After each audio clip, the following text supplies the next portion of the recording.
마태복음 21장 18절부터 46절입니다. 마태복음 21장 18절부터 46절. 오늘 저녁에는 우리 마을장들이 좀 다 격려해서 좀 고난주간인데 새벽기도 좀 많이 나오면 좋겠어요. 조금 우리가 기도하는 게 참 중요한데 안 나오면 물론 온라인으로 드린 분도 많이 계시겠지만은 고난주간이라서 조금 하나님 앞에 좀 더 많이 나와서 기도했으면 참 좋겠습니다. 우리 교육자들하고 마을장들을 좀 애를 쓰시고 우리 장로님을 비롯해서 다 나오셔서 새벽에 같이 기도했으면 좋겠습니다. 우리 마태복음 21장 18절부터 우리 같이 읽겠습니다. 이른 아침에 성으로 들어오실 때에 시장하신지라 길가에서 한 무화과 나무를 보시고 그리로 가사 잎사귀밖에 아무것도 찾지 못하고 나무에게 이르시되 이제부터 영원토록 네가 열매를 맺지 못하리라 하시니 무화과 나무가 곧 마른지라. 지하들이 보고 이상히 여겨 이르되 무화과 나무가 어찌하여 곧 말랐나이까. 예수께서 대답하여 이르시되 내가 진실로 너희에게 이르노니 만일 너희가 믿음이 있고 의심하지 아니하면 이 무화과 나무에게 된 이런 일만 할 뿐 아니라 이 산더러 돌려 바다에 던져지라 하여도 될 것이요 너희가 기도할 때에 무엇이든지 믿고 구하는 것은 다 받으리라 하시니라. 예수께서 성전에 들어가 가르치실새 대상들과 백성의 장로들이 나와 이르되 내가 무슨 권위로 이런 일을 하느냐 또 누가 이 권위를 주었느냐. 예수께서 대답하시되 나도 한 말을 너희에게 물으리니 너희가 대답하면 나도 무슨 권위로 이런 일을 하는지 이르리라. 요한의 세례가 어디로부터 왔느냐 하늘로부터냐 사람으로부터냐.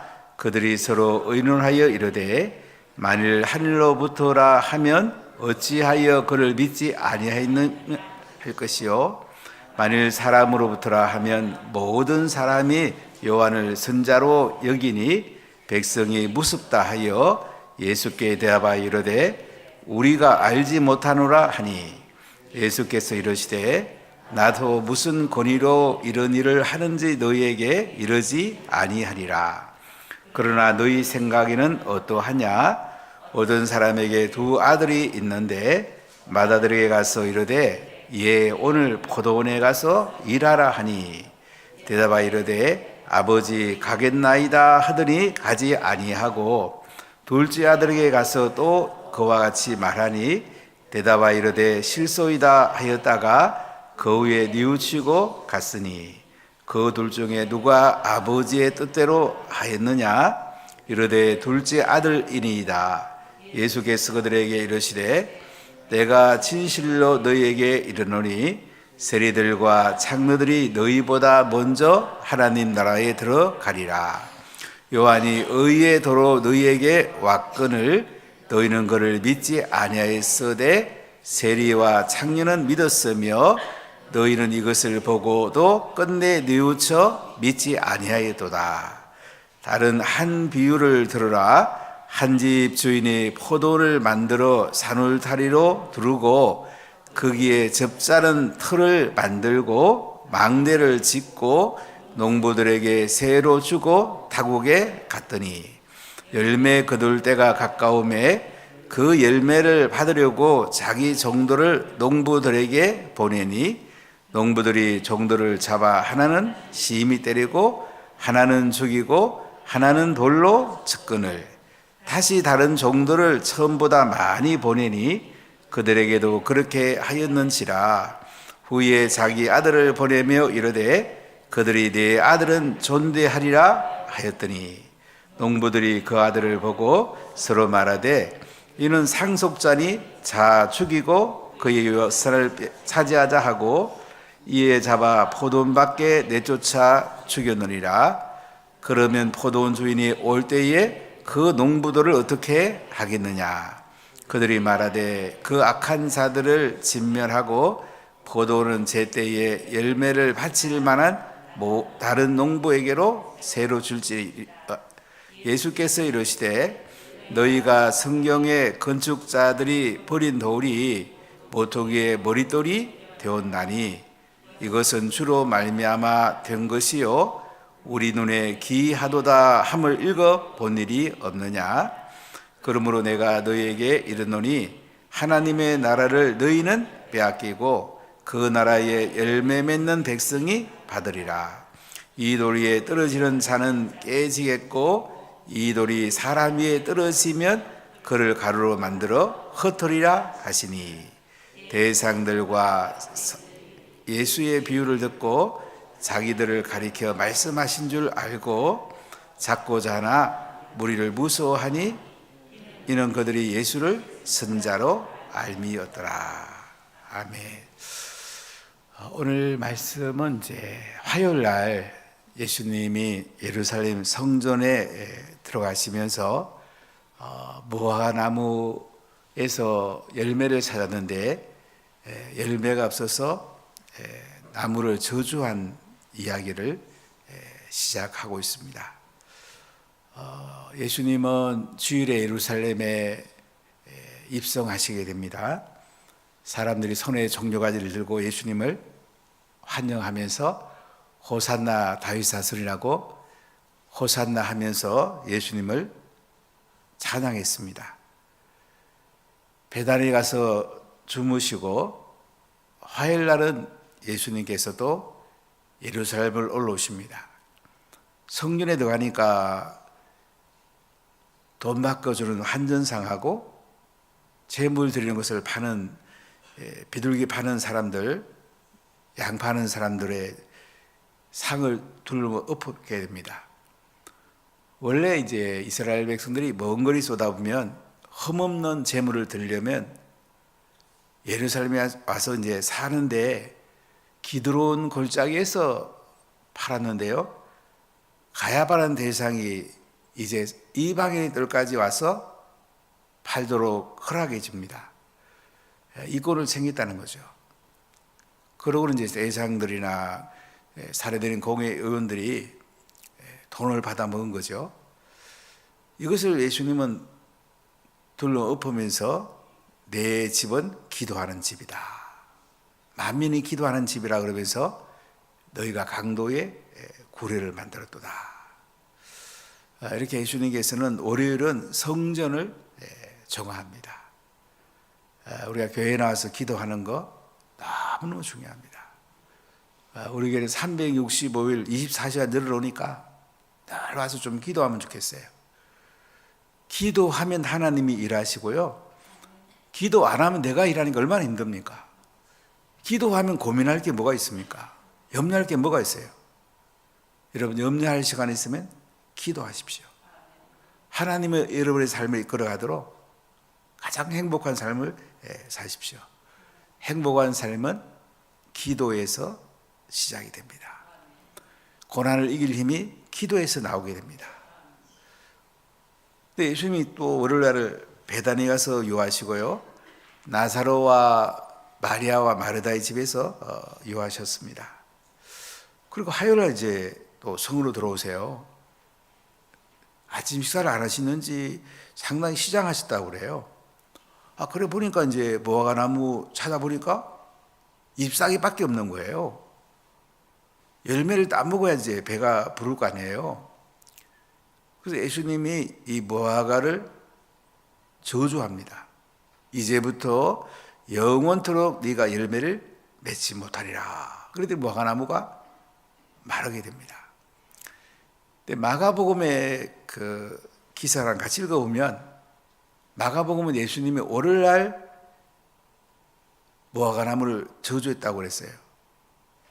화요일날 들어오시다가 열매가 없는 것을 확인했다고 되어 있습니다. 그런데 마태복음 보면 이제 이것을 같이 말씀하고 있는데, 화요일날 무화과 나무를 저주하시고 이제 열매가 없는 걸 보고 저주하신 걸로 나와 있어요. 자, 그러니까 제자들이 이제 보고 이상하게 얘기합니다. 아니, 뭐가 나무가 어찌하여 곧 말랐습니까? 그러니까 예수님 뭐라고 그래요? 자, 우리 21절, 22절 같이 읽어볼게요. 예수께서 대답하여 이르시되 만일 진실로 너에게 이르노니 만일 너희가 믿음이 있고 의심하지 아니하면 이 무화과 나무에게 된 이런 일만 할 뿐 아니라 이 산들어 들려 바다에 던져지라 하여도 될 것이요 너희가 기도할 때에 무엇이든지 믿고 구하는 것은 다 받으리라 하시니라. 자, 예수님이 오늘 말씀하고 싶은 게 뭐예요? 너희들이 입만 무성하면은 그리고 열매가 없으면 하나님의 심판을 받는다는 얘기죠. 믿음과 행함은 분리가 되지 않습니다. 믿음이 있다고 하면서 행함이 없으면 믿음이 없는 겁니다. 무화과는 잎사귀가 많은데 열매가 없는 거야. 여러분, 무화과는 이제 열매가 먼저 맺히잖아요. 열매가 맺히고 이제 잎사귀가 나오게 되는데, 잎사귀는 무성한데 열매가 없다는 말은 앞으로 열매를 맺을 수 없다는 얘기잖아요. 우리가 열매 있는 삶 살아라는 거죠. 삶과 믿음이 하나가 되어야 된다는 얘기죠. 그러면 예수님이 내가 진실로 너에게 이르노니 만일 너희가 믿음이 있고 의심하지 아니하면 이 무화과에게 된 이런 일만 할 뿐 아니라 이 산도로 들려 바다에 던져지라 해도 될 것이다. 이 말씀은 예수님이 이제 헐문산에서 내려오셔가지고 땅에서 귀신 들려갖고 간진 걸리는 한 아이, 제자들이 못 고쳤을 때 예수님이 꾸짖고 고쳤잖아요. 그때 제자들이 왜 우리를 못 고쳤습니까? 그때 예수님이 하신 말씀과 거의 동일한 말씀하죠. 너희들이 믿음이 없는 영고다. 너희가 믿음이 있으면 이 산들어 들려갖고 바다에 던져지라 해도 된다. 자, 이 산은 어떤 산을 말할까요? 뭐 일반적인 산을 말한다고 볼 수 있어요. 더구나 이때 예수님은 앞에는 감람산이 있고 이제 예루살렘 성 있는 쪽에는 시온산이 있습니다. 산을 사이에 두고 예수님께서 말씀한 걸 볼 수가 있죠. 자, 그럼 뭐라고 그래요? 너희가 기도할 때에 무엇이든지 믿고 구하는 것은 다 받으리라. 아멘. 여러분, 기도할 때에 무엇이든지 믿고 구하면 다 받는데요. 제가 이제 서울시청 신호에 말씀 전해달라고 해서 잠깐 갔다가 밥을 먹는데 한 여자 공무원이 이렇게 얘기해요. 목사님, 저희들은 다 괜찮은데 봉급이 너무 작아요. 돈 달라고 하나님께 해도 될까요? 그래 저한테 물어보길래, 아이고, 돈 달라고도 할 수 있죠. 하나님 나라를 위해 쓴다고 하면서 좀 돈 좀 달라 카이소. 제가 그렇게 얘기했는데, 사실 공무원들이 그렇게 적습게 받습니까? 그랬더니 그 실장인 분이, 이급 공무원이, 우리 뭐 먹을 만큼 받습니다. 그냥 중상은 안 되겠습니까? 일단 그렇게 얘기했는데, 어쨌든 간에 여러분, 뭐 병 걸렸으면 병 낫게 해달라고 기도할 수 있고, 또 재정이 필요하면 재정이 필요하다니까 달라고 할 수 있어요. 그러나 중요한 건 뭐죠? 믿음으로 구하는 거예요. 하나님 나라를 위해서 쓰는 거예요. 안 그러면 우리가 열매 없는 삶이 될 가능성이 굉장히 많아요. 하나님, 저한테 건강 주세요. 재정도 주세요. 필요한 거 주십시오. 하나님 나라를 위해 쓰겠습니다. 모든 하나님 영광을 돌리겠습니다. 하나님 영광을 위해서 여러분 달라고 기도하십시오. 하나님이 필요하면 다 줍니다. 하나님 대단한 분이에요. 자, 이렇게 말씀하시고 이제 예수님이 성전에 들어가서 이제 가르치게 되는데요. 23절에 보면 대제사장들과 장로들이 나와서 네가 무슨 권위로 이런 일을 하느냐, 또 누가 이 권위를 줬느냐, 이렇게 예수님께 말을 합니다. 시비를 건다고 말할 수 있죠. 그러니까 24절에 예수님 뭐라고 합니까? 나도 한 말을 너에게 물으리니 너희가 대답하면 나도 무슨 권위로 이런 일을 하는지 이르리라. 요한의 세례가 어디로부터 왔느냐? 하늘로부터냐 사람으로부터냐? 그러니까 서로 의논해 갖고 하늘로부터라 하면 어찌하여 그를 믿지 아니하느냐 할 것이고, 사람으로부터라 하면 모든 사람이 요한을 선자로 알기 때문에 백성이 혹시 또 밀란을 일으킬 수 있으니까 백성이 무섭다 이렇게 해요. 자, 그러니까 예수님 뭐라고 그래요? 우리가 알지 못한다. 자, 예수님은 어려운 질문이 들어오면 질문으로 대답하시는 걸 볼 수 있어요.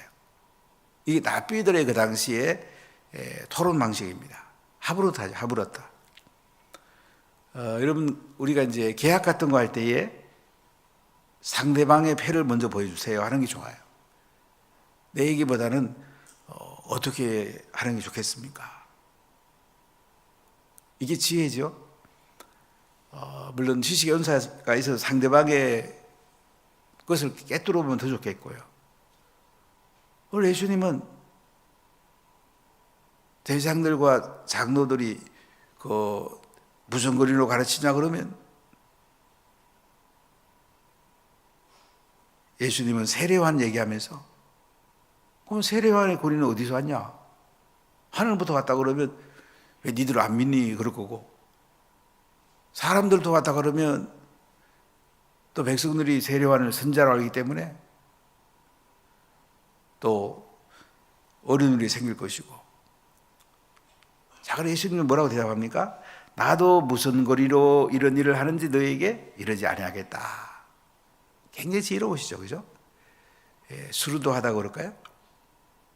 어려운 질문을 잘 빠져나가신다고 그럴까요? 대답한다고 그럴까요? 아주 예수님 지혜로운 분이에요. 여러분, 자녀들을 놓고 많이 지혜를 구하십시오. 우리 자녀들이 지혜로우면 하나님 앞에 존귀하게 쓰임받을 수 있습니다. 매일매일 말씀을 같이 나누고 꼭 가정식탁 예배를 드리십시오. 말씀 맡은 자를 길러내십시오. 그럼 우리 자녀를 하나님께 맡기는 거니까요, 얼마나 든든합니까? 여러분, 하나님께 맡기십시오. 자, 그리고 예수님은 세 가지 비유를 통해서 예수님이 어떤 분인지, 예수님의 권위를 논증하는 걸 볼 수가 있는데요. 자, 28절 같이 한번 보세요. 그러나 너희 생각에는 어떠하냐? 어떤 사람에게 두 아들이 있는데 바다들에게 가서 이르되 오늘 포도원에 가서 일하라. 그랬더니 바다들이 뭐라고 대답하냐면 아버지 가겠습니다 하고는 가지 않은 거예요. 둘째 아들에게 또 그와 같이 포도원에 가서 일하라. 그랬더니 실소이다 해놓고는 거기에 뉘우치고 간 거예요. 이때 예수님께서 질문하죠. 그 둘 중에 누가 아버지의 뜻대로 하였느냐? 그러니까 그들이 둘째 아들입니다. 예수님이 뭐라고 그들에게 말합니까? 진실로 진실로 너희에게 이르노니 세리들과 창녀들이 너희보다 먼저 하나님 나라에 들어가리라. 자, 무슨 얘기죠? 포도원은 이스라엘 공동체를 가리킵니다. 하나님이 이스라엘 공동체에 많은 선지자들을 보냈어요. 또 대장들과 장로들과 서기관들을 세우셨어요. 이들은 말씀을 연구하는 사람이에요. 제사들이 이런 사람들이에요. 선민을 이끌어가는 사람들이에요. 이들에게 포도원에 가서 일하라고 했더니 가겠습니다 했는데 뭐예요? 안 가요. 메시아가 오셨는데도 환영 안 해요. 둘째 아들은 여기 보면 창기와 세리를 말한다고 그러잖아요. 세리들과 창기들은 얼마나 유대인 공동체의 손가락질을 받습니까? 이 사람들은 싫습니다 해놓고 그 뒤에 뉘우치고 갔단 말이죠. 자, 누가 하나님의 뜻대로 했느냐? 둘째 아들, 그래, 세리와 장로들이 먼저 대장이나 장로나 서기관보다 하나님 나라에 더 가고 있다. 이 말씀을 예수님이 하시죠. 자, 32절 같이 읽어볼게요. 요한의 의의 도로 너희에게 왔거늘 너희는 그를 믿지 아니하였으나 세리와 창녀는 믿었으며 너희는 이것을 보고도 끝내 뉘우쳐 믿지 아니하였느니라. 세리요한이 의의 도를 가져왔어요. 그런데 세리와 창녀들은 회개하고 세리요한에게 온 거예요. 믿은 거예요. 근데 대상들과 서기관들은 끝내 믿지 않았죠. 오히려 헤롯 왕이 세례요한을 죽였을 때 그들은 박수 쳤을 것입니다. 자, 우리에게 뭐가 중요합니까? 믿음이 행함과 연결돼야 돼. 무화과 잎만 있으면 안 돼. 열매를 맺어야 된다는 거죠. 자, 그러면서 예수님이 또 하나의 비유를 들어요. 33절에 보면 이제 한 집 주인이 포도를 만듭니다. 산울타리를 두르고 접자는 포도털을 또 만듭니다. 망대를 짓습니다. 유대인들은 그 포도즙을 짜서 이제 포도주를 담을 때에 이 통을 크게 두 개 이렇게 만들어요. 돌통을 주로 만들고요. 거기다가 이제 포도를 한쪽에 넣어가지고 찧어가지고 조금 아래 위치에 있는 그 포도즙 통으로 들어가게 해요. 이렇게 포도주 술터를 만든 거예요. 꽤 큰 포도원이죠. 망대도 만들고. 농부들에게 세를 주갖고 이제 주인이 먼 나라에 간 거예요. 열매 거둘때가 됐습니다. 열매를 받으려고 자기 종들을 농부들에게 보냅니다. 그럴 때 농부들이 종들을 잡아서 하나는 심히 때리고 하나는 죽이고 하나는 돌로 쳤다는 거죠. 다시 주인이 다른 종들을 보내요. 처음보다 많이 보냅니다. 그들에게도 똑같이 그렇게 한 거예요. 후에 자기 아들을 보냅니다. 내 아들은 존대하리라 하고 보냈더니 농부들이 아들을 보고는 서로 뭐라고 그래요? 상속자는 죽이자. 유산을 우리가 차지하자. 이렇게 하는 거예요. 이에 잡아가서 포도원 밖에 내쫓아 죽였다. 그럼 포도원 주인이 와서 어떻게 하겠냐 이거죠. 자, 이게 무슨 얘기죠? 하나님이 이스라엘 공동체에요. 많은 선지자들을 보냈어요. 너희 하나님 말씀대로 살아야 된다. 메시아가 오면 너희들이 환영해야 된다. 엘리야가 온 뒤에 메시아가 오신다. 세례요한이 온 뒤에 예수님이 오실 거다. 수없이 말씀하는데도 어떻게 해요? 예레미야 같은 선지자도 죽이고 심지어 이제 아들도 죽이잖아요. 여기 아들이 누굽니까? 예수님을 말하죠. 그들이 예수님을 죽일 것을 예수님은 다 알고 말씀하신 거예요.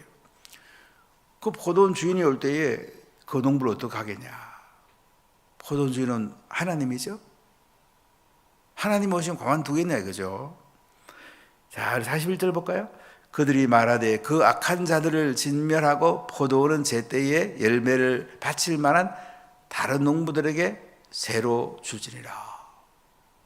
대장들과 이 서기관들과 장로들이요. 그렇다면 그 포도원을 갖다가 딴 사람한테 세 주지요. 이렇게 말을 해요. 그러니까 이 42절에 보면 이제 성경의 얘기를 쭉 하죠. 건축자의 버린 돌을 머통돌이 되었다. 너희들이 예수님을 갖다가 버리지만은 하나님의 집에 머릿돌이 된다. 시편 118편 22절 23절을 인용하면서 너희가 하나님 나라를 빼앗기고 그 나라의 열매를 맺는 백성이 받게 된다. 그러니까 하나님의 아들인 예수님을 받아들이는 사람들이 결국은 영원한 천국에 살게 될 걸 말하죠. 자, 44절에 보면 이 돌 위에 떨어지는 자는 깨지겠고 이 돌이 사람 위에 떨어지면 그를 가루로 거두리라. 대장이라든지 장로라든지 이런 사람들이 바리새인이라든지 니들이 예수 안 믿으면 어떻게 된다고요? 하나님 아들 안 믿으면 심판받는다 이거죠. 그래서 45절에 그때 깨달아요. 대장들과 바리새인들이 어떻게 합니까? 예수의 비유를 듣고 자기들을 가르쳐 말씀하신 줄 알고 잡고자 하지만 백성들이 무리들이 무서워갖고 잡지 못합니다. 무리들이 예수님을 선지자로 알기 때문에 그렇다. 자, 오늘 예수님께서 대상들과 장로들의 너희 거리가 어디서 왔냐 예수님께 물었을 때 세례 요한의 얘기를 하면서 대답을 피해 가시다가 두 가지 비유를 통해서 이제 너희들이 사실은 하나님 아들인 예수님을 죽이게 될 것을 말씀하죠. 선자들이 와도 이제 결국 죽였는데 아들까지 죽이게 될 거다.